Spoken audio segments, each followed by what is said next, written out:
Assalamualaikum warahmatullahi wabarakatuh. Halo semuanya, kali ini saya akan membahas salah satu topik yang tidak kalah menarik, yaitu tentang hegemoni. Dengan judul Hegemoni Gramsci, mekanisme penguasa mengendalikan pikiran masyarakat tanpa menggunakan kekerasan. Jadi apa sih yang dimaksud dengan hegemoni Gramsci, dan bagaimana suatu hegemoni dapat mengendalikan pikiran kita dan seluruh masyarakat tanpa menggunakan kekerasan? Simak video berikut sampai akhir. Mungkin kita pernah berpikir mengapa masyarakat seringkali menaati suatu aturan tanpa adanya paksaan secara langsung. Misalnya keyakinan bahwa kita sebagai manusia harus berpendidikan tinggi, keharusan untuk bekerja selama dengan sistem 9 to 5 atau bekerja mulai dari jam 9 pagi sampai jam 5 sore alias 8 jam kerja adalah suatu hal yang sangat dinormalisasikan, dan yang lebih mengerikan lagi adalah standar soal kecantikan yang harus mengikuti standar-standar tertentu. Jadi sekitar 1 abad yang lalu ada seorang pemikir politik berasal dari Italia yang bernama Antonio Gramsci yang menjelaskan fenomena tersebut. Pada video kali ini kita akan membahas salah satu konsep yang cukup menarik tentang sebuah hegemoni, yaitu menjelaskan bagaimana kekuasaan dijalankan bukan melalui kekerasan paksaan, melainkan tanpa persetujuan.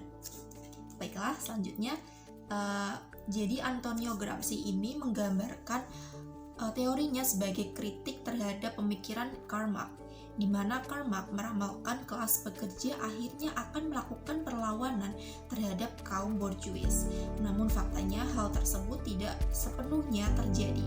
Bahkan kelas pekerja ini kerap mendukung sistem yang menempatkan mereka atau kaum borjuis ini pada posisi yang tidak menguntungkan. Dari pengalaman itulah Gramsci membedakan 2 bentuk kekuasaan. Yang pertama adalah dominasi. Kekuasaan bersifat koersif atau memaksa yang dijalankan melalui negara, hukum, dan juga aparat. Yang kedua, hegemoni, yaitu kekerasan bersifat konsensual yang dijalankan melalui budaya, pendidikan, dan media massa. Menurut Gramsci sendiri, hegemoni adalah bentuk kekuasaan yang lebih efektif karena masyarakat menerima dominasi tersebut sebagai suatu yang wajar dan sesuai kehendaknya sendirinya. Lalu bagaimana proses hegemoni tersebut bisa berlangsung? Dari Gramsci sendiri telah mengidentifikasikan hal ini menjadi 3 mekanisme utama. Yang pertama, naturalisasi nilai melalui akal sehat. Jadi hegemoni bekerja dengan menjadikan ide dari kelompok dominan sebagai akal sehat dan common sense. Contohnya, kita sering beranggapan bahwa keberhasilan seseorang diukur atau ditentukan dari kepemilikan materi yang mereka punya. Ketika nilai tersebut ditanamkan oleh masyarakat, otomatis mereka akan turut mempertahankan nilai tersebut tanpa instruksi dari pihak manapun. Yang kedua adalah peran lembaga masyarakat sipil. Kata Gramsci, sekolah, media massa, lembaga agama adalah bagian dari masyarakat sipil.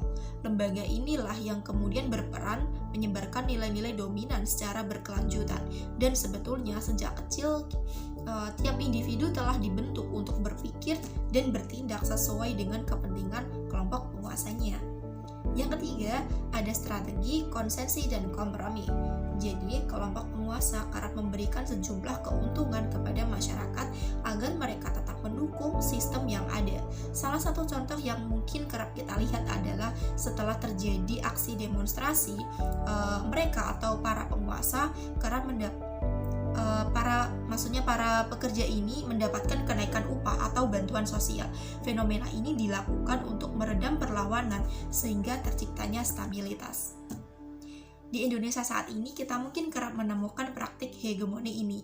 Pertama, budaya kerja yang berlebihan atau biasa disebut dengan hustle culture, yaitu kurangnya jam tidur dan budaya lembur yang kerap dirasakan oleh para pekerja. Mungkin kita tidak sadar bahwa hal ini akan sangat menguntungkan pada para kapitalis. Kedua, fenomena standar kecantikan di media sosial.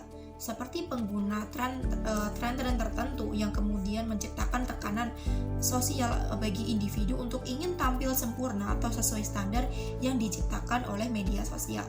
Ketiga, sistem pendidikan yang terlalu fokus pada nilai IPK saja. Sebagian besar peserta didik dituntut untuk hanya berfokus untuk mengejar nilai akademik. Hal ini tidak sepenuhnya salah, tetapi mereka jarang diajak untuk mempertanyakan apa tujuan dari pendidikan tersebut. 3 contoh tadi telah menunjukkan bahwa hegemoni tidak hanya terjadi di ranah politik, tetapi juga ada dalam keseharian kita. Lalu bagaimana cara kita untuk melawan hegemoni tersebut? Gramsci sendiri telah menawarkan konsep yang bernama counter hegemony. Counter hegemony ini dapat dilakukan melalui pembangunan kesadaran kritis seseorang dan penguatan pendidikan yang membebaskan. Langkah awal yang bisa dilakukan yaitu dengan menyadari bahwa tidak semua hal yang dianggap normal di masyarakat merupakan suatu keharusan. Perlu kita ketahui bahwa perubahan sosial harus dimulai dari perubahan cara kita berpikir. Dari penjelasan tersebut dapat disimpulkan hegemoni merupakan bentuk kekuasaan yang paling halus. Ia tidak menggunakan paksaan, tetapi sangat powerful untuk membuat masyarakat merasa bahwa tidak ada pilihan lain selain untuk tunduk pada suatu aturan. Sekian penjelasan yang bisa saya sampaikan. Untuk kurang lebihnya, saya mohon maaf. Wassalamualaikum warahmatullahi wabarakatuh.